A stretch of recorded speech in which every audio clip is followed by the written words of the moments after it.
Hi everyone, this is licensed professional counselor Robert Bryan, and today we're going to discuss the psychology of Conor McGregor, the mindset that changed the UFC. Imagine stepping into an arena with 20,000 people screaming, knowing that one mistake could leave you unconscious in front of the world. Now imagine walking toward that pressure with a smile.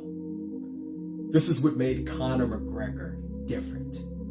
Most people think McGregor's greatest weapon was his left hand. Others point to his timing, his precision, or his trash talk. But I believe all those were expressions of something much deeper. His greatest weapon was psychological. Whether you love him or hate him, Conor McGregor forced the fighting world to ask a fascinating question. How can one person's belief become so powerful that it changes not only their own performance, but the mindset of the person standing across from them? As a licensed professional counselor, I want to explore the psychology behind that question. Not to diagnose Conor McGregor, none of us can know exactly what is happening inside another person's mind. Instead, let's examine the psychological principles we can observe through his behavior and what they teach us about confidence, pressure, and elite performance. Before the cage door even closed, McGregor had already started fighting. Every press conference, every stare down, every interview, every prediction. These weren't random acts of entertainment. They were psychological strategies. Sports psychologists often talk about attentional focus. Under pressure, athletes perform best when their attention stays on the task that they have trained for. But when attention shifts toward proving yourself, defending your ego, or reacting emotionally to your opponent, performance can suffer. McGregor understood this. Whether intentionally or instinctively, he constantly tried to move his opponents away from their game plan and into an emotional battle. Because an emotional fighter often becomes a predictable fighter. The second thing that stands out is his identity.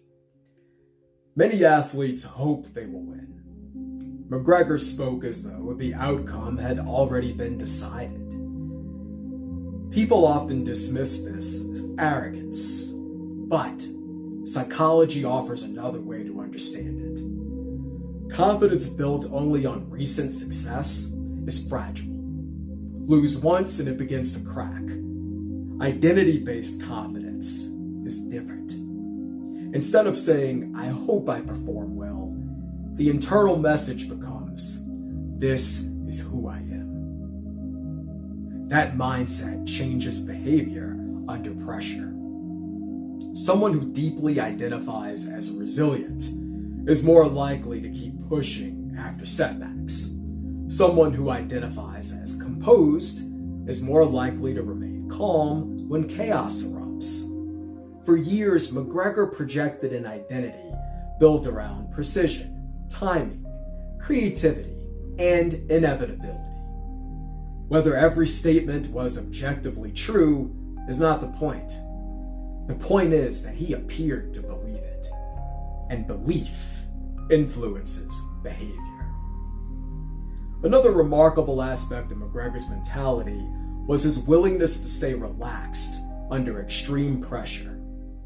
When many fighters become tense, reaction times slow, decision-making narrows, breathing becomes shallow, muscles tighten. Ironically, trying too hard often makes athletes perform worse.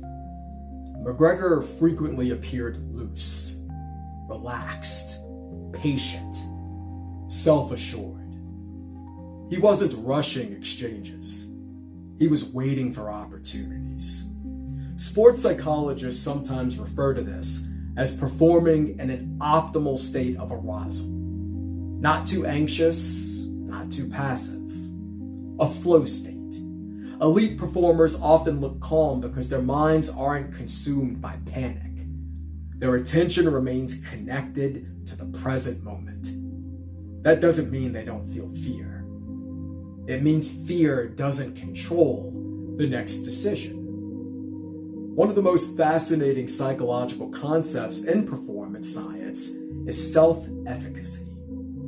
Self-efficacy is your belief that you can successfully execute the actions necessary to meet a challenge. Notice that's different from simply believing you'll win. It's believing you can perform when it matters most. McGregor repeatedly communicated extraordinary self-efficacy. Again, whether people viewed it as confidence or arrogance, that belief likely affected how he approached training, preparation, and competition. The lesson isn't to imitate his personality. The lesson is to recognize that belief shapes behavior. People who genuinely expect themselves to find solutions often search longer, stay calmer, and persist through every adversity. But psychology also teaches us something equally important.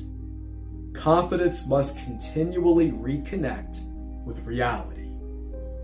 Every elite athlete eventually faces aging, injuries, losses, changing of competition. The strongest mindset isn't one that refuses to acknowledge change. It's one that adapts without losing its core identity.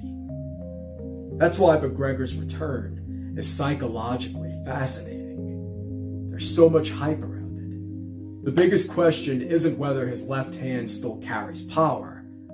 The biggest question is whether the psychological system that fueled his greatest performances can still operate at the highest level. Can confidence remain grounded after setbacks? Can identity evolve without disappearing?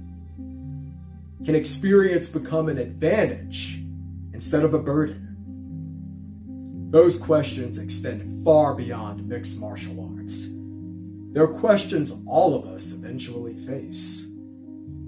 Whether you're an athlete, a business owner, a student, or someone trying to rebuild after disappointment, there is something to learn from this. Mental toughness is not pretending to be fearless. Confidence is not the absence of doubt. And psychological strength isn't about never failing. Real fortitude is repeatedly choosing your values, your preparation, and your purpose, even when uncertainty is staring you in the face. That may be Conor McGregor's greatest lesson. Not that confidence guarantees victory, but that the stories we tell ourselves shape the way that we meet pressure. And sometimes, changing your mind is the first step toward changing your performance. If you've enjoyed this psychological breakdown of Conor McGregor, please subscribe for more videos exploring the minds of elite athletes, where I discuss also faith, psychology, and the mental habits that shape extraordinary performance in our personal lives and our professional lives. Thank you for watching, and I'll see you in the next video.